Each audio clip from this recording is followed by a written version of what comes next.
Visakha valley road ఉంది, మీకు గుర్తుంది, హైవే నుంచి బీచ్కి వెళ్ళే రోడ్డు. ఆ రోడ్డు వేసే టైంలో ఇట్లాగే సేమ్ అది జూ ఫారెస్ట్ తెస్తుందని చెప్పి రోడ్డు వేయడం కుదరలా. మిషన్లు పెట్టడం, ఫారెస్ట్ వాళ్ళు వచ్చి దాన్ని సీజ్ చేయటం.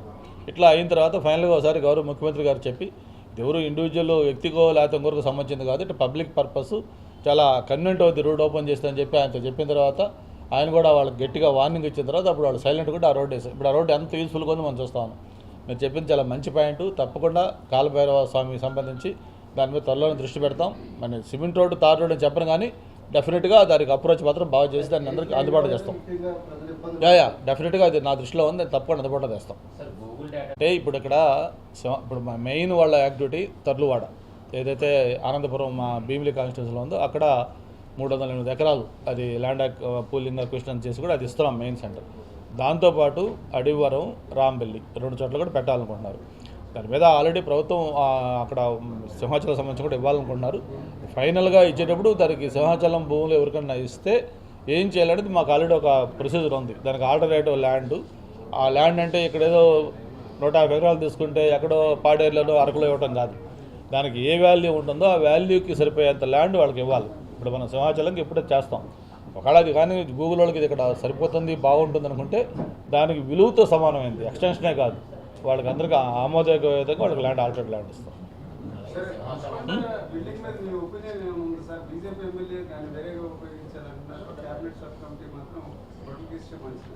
క్యాబినెట్ సబ్ కమిటీ ఏమి ఇంతవరకు నిర్ణయం తీసుకోలేదు. గౌరవ ముఖ్యమంత్రి గారు, ఉప ముఖ్యమంత్రి గారు అందరూ కూడా దాని మీద చాలా సీరియస్గా, ఎందుకంటే 1.5 year అయింది, నిర్మాణాలు కూడా పాడైపోతూ ఉన్నాయి, అంతా 500 కోట్ల రూపాయలు పెట్టారు, దాన్ని ఏ విధంగా చేస్తే అందరికీ ఉపయోగం ఉంటుంది, బాగుంటుంది రాష్ట్రానికి కూడా ఉద్దేశం మీద సీరియస్గా దృష్టి పెట్టండి అని చెప్పడం జరిగింది. ముఖ్యమంత్రి గారు వైజాగ్ వచ్చిన ప్రతిసారి కూడా ఇక్కడున్న అందరూ నాయకులతో కూడా చెప్తా ఉన్నారు. అందుకే దాన్ని స్పీడప్ చేయడం కోసం క్యాబినెట్ సబ్ కమిటీ వేశారు. పయ్యావల కేశవ్ గారు, దుర్గేష్ గారు, స్వామి గారు, సత్యకుమార్ గారితో వాళ్ళు ఇప్పటికే 4-5 దఫాలు కూర్చున్నారు, రకరకాల ప్రపోజల్స్ తీసుకుంటా ఉన్నారు. వాళ్ళ దగ్గరికి వాళ్ళు కొన్ని హోటల్స్ వాళ్ళు మేము తీసుకుంటాము, మాకు ఈ విధంగా అయితే అని చెప్పి వాళ్ళు కొన్ని ప్రపోజల్స్ ఇచ్చారు. అవన్నీ చెప్పారు తప్ప దాని మీద ఏ నిర్ణయం తీసుకోలేదు. విష్ణుకుమార్ రాజు గారు చెప్పింది ఏంటంటే ఇక్కడ స్థానిక ప్రజాప్రతినిధులతో మాట్లాడమన్నారు.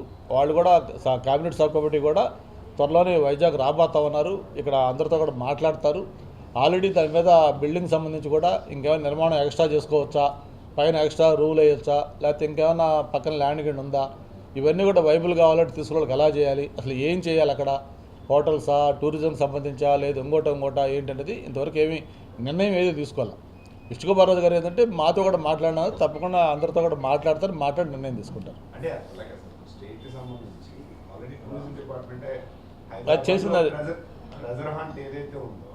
ఆంధ్రప్రదేశ్ సంబంధించినటువంటి ఆర్కియాలజికల్ డిపార్ట్మెంట్లో సో మాన్యుమెంట్స్ కానీ విడిపోయి దాదాపు ఇప్పుడు ఒక 7 సంవత్సరాలు 8 సంవత్సరాలు అయిపోయినప్పటికీ ఇప్పటికీ తేలేదు. అదేదో ఇక్కడే పెట్టుకుంటున్నాడు, సాలార్జంగ్ మ్యూజియంకి వెళ్తున్నాడు. అదే తరహాలో మరి డెవలప్ చేస్తే ఆ ప్రపోజల్ కూడా ఉంది. ఇప్పుడు ఇది ఏది చేయాలనేది హోటల్కి ఇవ్వాలా, లేకపోతే మ్యూజియం చేయాలా, వరల్డ్ ట్రేడ్ సెంటర్ లాగా దాన్ని పెట్టాలా, లేకపోతే స్పిరిచువల్ సెంటర్ చేయాలా, లేకపోతే ఇంకోటి చేయాలా, ఏది చేయాలన్నా కూడా మెయింటెనెన్స్తో కూడుకోదు ఫస్ట్ పాయింట్. ఇప్పుడు ఊరికే దాన్ని అక్కడ పెడితే అట్లా వదిలేటే కుదరదు, అది డైరెక్ట్గా సీ బ్రిడ్జ్ తగలేదు కాబట్టి ఆ మెయింటెనెన్స్ కూడా చాలా ఎక్కువ అవుతుంది. ఆ మెయింటెనెన్స్ దృష్టిలో పెట్టుకోవాలి, ఆ లొకేషన్ శానిటీ దెబ్బతినకుండా చేయాలి, ఇవన్నీ దృష్టిలో పెట్టుకొని అందుకే ఇంత డిలే అయింది. ఎందుకు అయిందంటే దాన్ని అందరూ మెచ్చుకునే విధంగా నిర్ణయం తీసుకోవాలి, డిలే అవుతుంది. ఓకే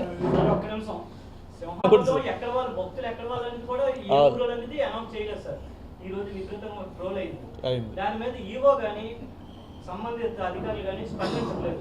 కనీసం పోలీస్ కంప్లైంట్ ఇస్తే రేపు పొద్దున అటువంటి తప్పుడు ప్రచారమైనా ఆగుతుంది. మరి దేవుడు కార్యక్రమాలు ఈరోజు మంచి రోజు అటువంటివన్నీ ఈ విధంగా చేస్తున్నారు. నేను ఇప్పుడే వైసీపీ వాళ్ళు కూడా